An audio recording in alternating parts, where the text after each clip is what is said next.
Welcome to another group critique. I've got 3 images again that I've picked out, thanks to everybody that have sent in, especially if I haven't included them this month. I'm keeping them in kind of a file or folder, so it's quite possible they'll be in next month or the month after. I'm just picking the ones that I feel we can learn most from, or particular points I wanted to cover on each month, and that's the criteria that I'm using. So I'll jump straight in, and this wonderful ochre is from member Holly. So it's 10 by 12 inches on the dark blue pastel matte paper, and she used pencils for the body, soft pastels for the water. Okay, so I know Holly wants to do a lot more ochre. She wants to do a breaching ochre as well, so this is one of her first pieces. So what I wanted to cover on this one in particular, and I've said similar on other videos and when I'm doing subjects like my shark as well, is that the subject is always being influenced by the surroundings. And when we're looking at subjects that are in the water, particularly the sea, we're usually seeing a strong influence of the blue water, or maybe turquoise or green water. So the sun's coming obviously from above, and it's really bouncing all of those colours around. So as I said, you see a strong influence. So let's take a quick look at the reference photos so you can see what I mean.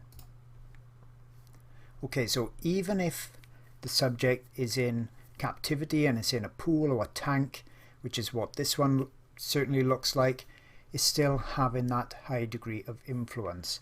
And when they are in pools as well, very often the surroundings of the pool is either white or a light color blue. So we're also seeing the light coming strongly from above, goes in those little lights on the top as well, those highlights. It's hitting the bottom of the pool and it's bouncing up a strong light as well, and that's what we're seeing on the underside of the belly. Okay, so let's take a look at Holly's again, and you can see that the whale in particular is lacking that influence of the blueness of the water. Okay, so let me show you in detail what I mean by that. So I've done my usual thing, and I've dragged out some colors. Okay, so that's it with no background. I'll just leave the blue there for now. As you can see, Holly's got lots of very dark, neutral, dark greys or just off blacks, and I put little black lines next to each one so you can see how close they are to black. Okay, so lots of these areas are black, and you'd certainly say, well, okay, a killer whale is white and black. There's only 2 colors on there. Let's take a look at the reference photo again. So here I've done similar, and I've put those black dots by the dark colors again. As you can see, there is no black in this image whatsoever. There's nothing even close to black. Everything is strongly being influenced by that blue. So as you can see, the top here is a dark blue, kind of a neutral blue. The flipper or fin here is blue. Everything is blue. Even the whites are light blue. And the only thing that's really white are these extreme highlights that's being seen here and in a little few places on the back. And we go back to Holly's again, and you can now see a marked difference. Light and color is the most important.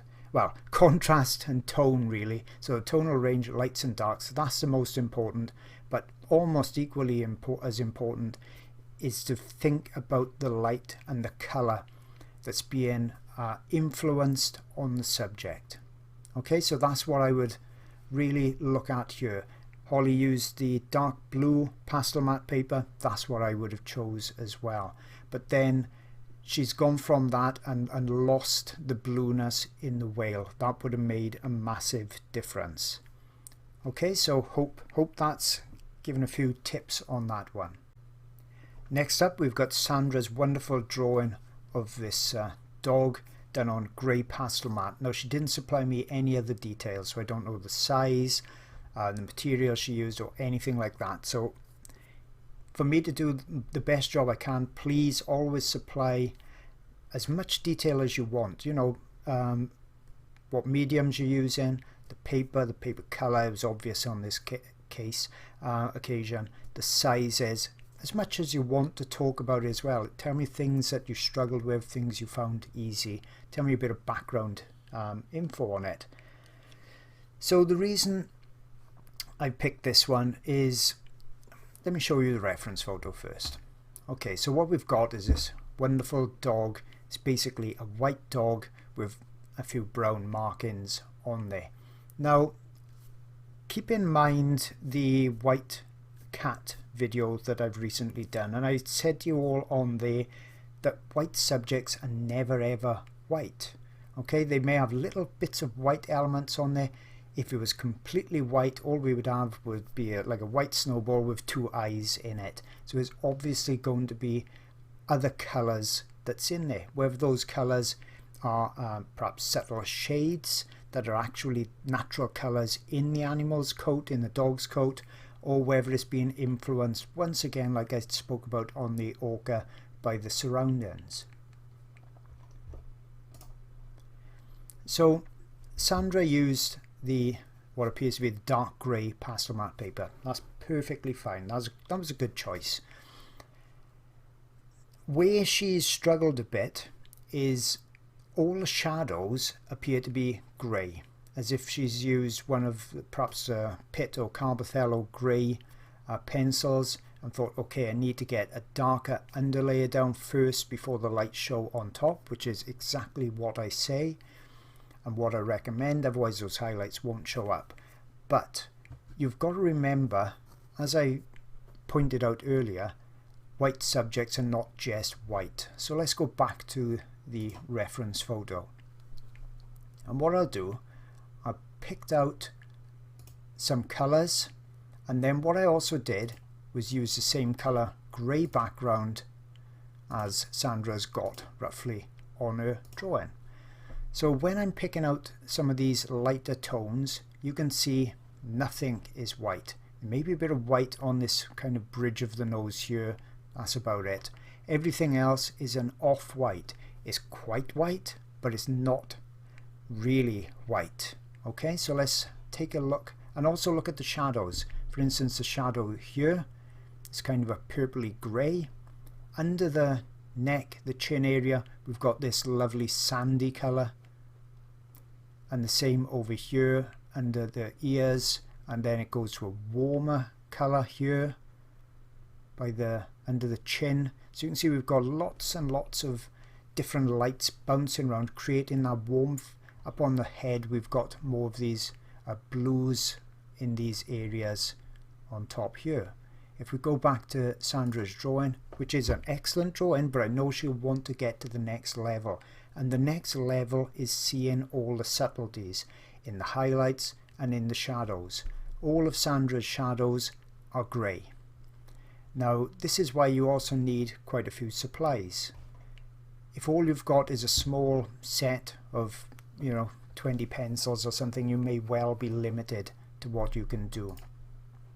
But what Sandra needed to do was to actually really get some punchy brightness in as an underlayer and just off-white, so that the highlights could still be seen on top, but not so dark. You don't want to go so dark on your underlayers that when you put the highlights on top, they're getting dirtied and starting to look grey and a bit too muted.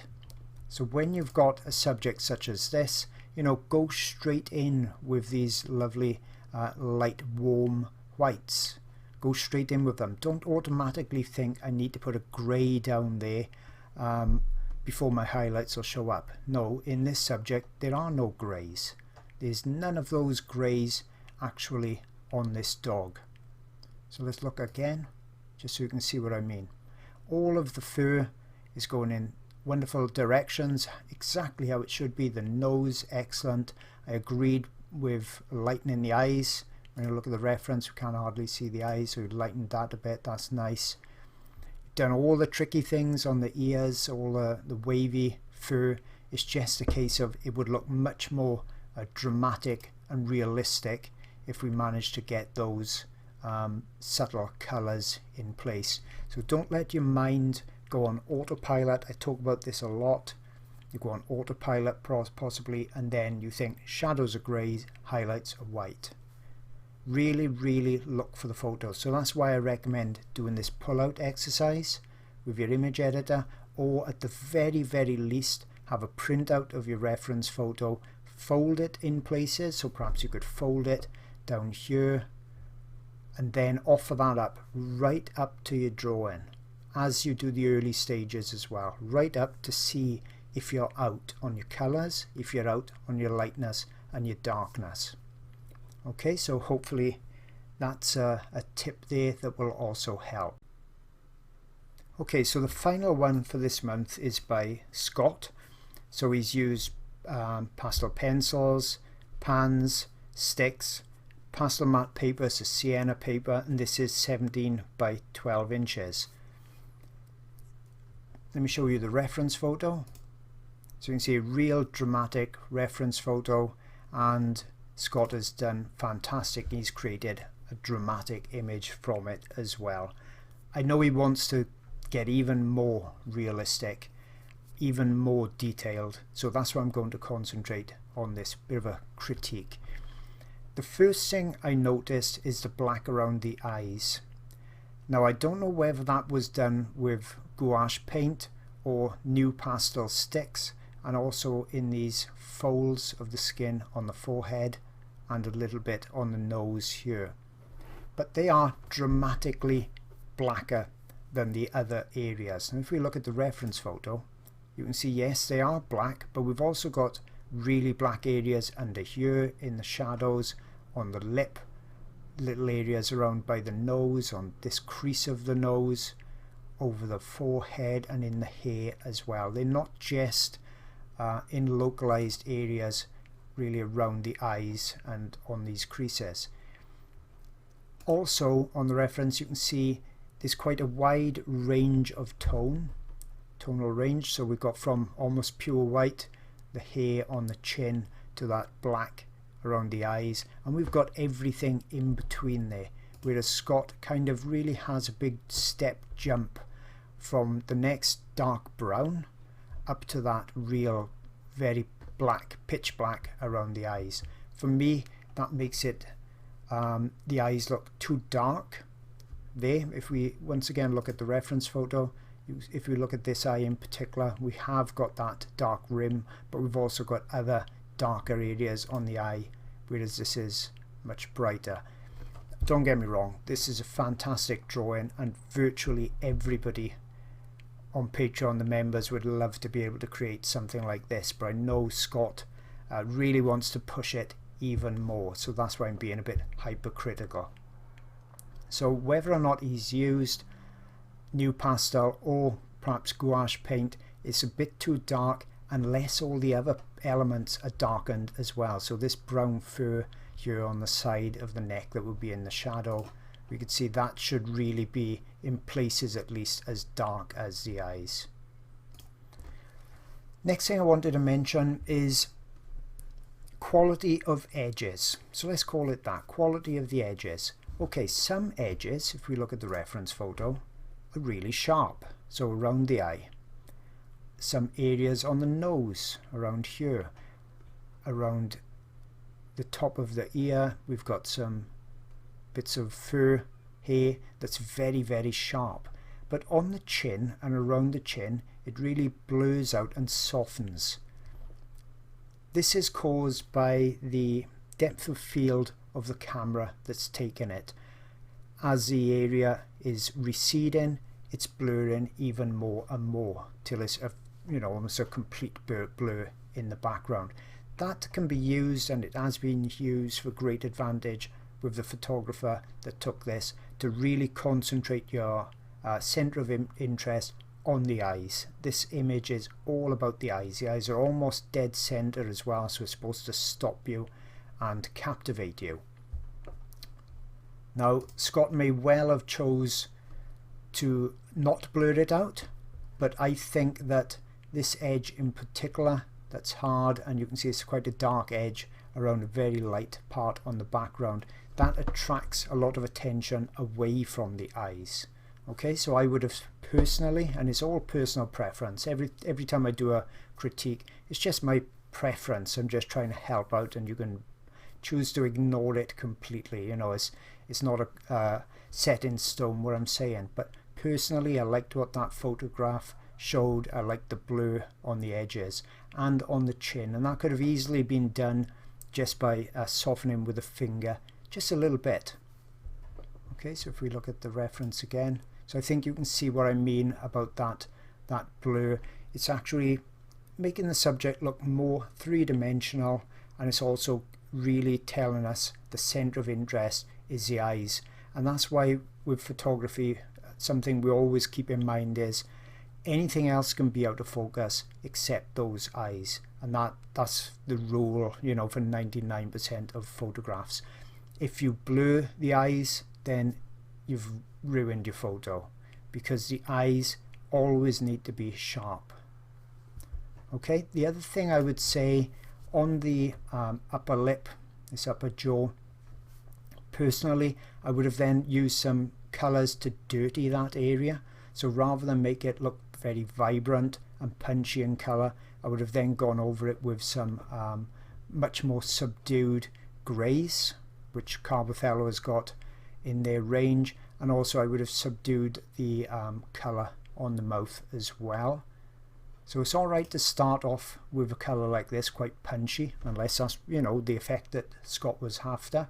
But then I would layer on top of that and really start knocking it back and subduing it. But once again, a really great drawing, and I'm being a bit nitpicky on it, but I know Scott wants to push it a bit further. So I hope that's helped those three this month, and I look forward to seeing you all again next month. Don't forget, if you don't send them in, then you can't be critiqued. And really, I don't go too aggressively with it. It's just a nice fun learning experience, so don't ever worry about sending your work in.